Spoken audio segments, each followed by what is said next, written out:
So, nagtanong siya about that and it leads to questions after questions. Na after that, parang he wants to invite God sa heart niya to be Mm. his friend. So, ganun, may mga moments na hindi lang talaga academically, but you will also nurture their heart and to really know God in a deeper way through this curriculum.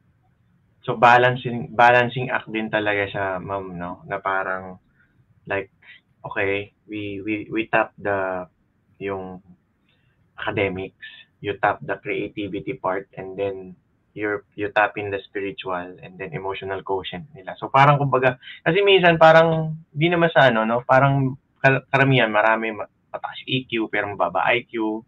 Iba naman sobrang taas ng IQ pero wala dun sa EQ, parang ganon. Pero you make sure that you're touching yung different ano nga ano, ng isang persona ng tao, which is Mm. which is nice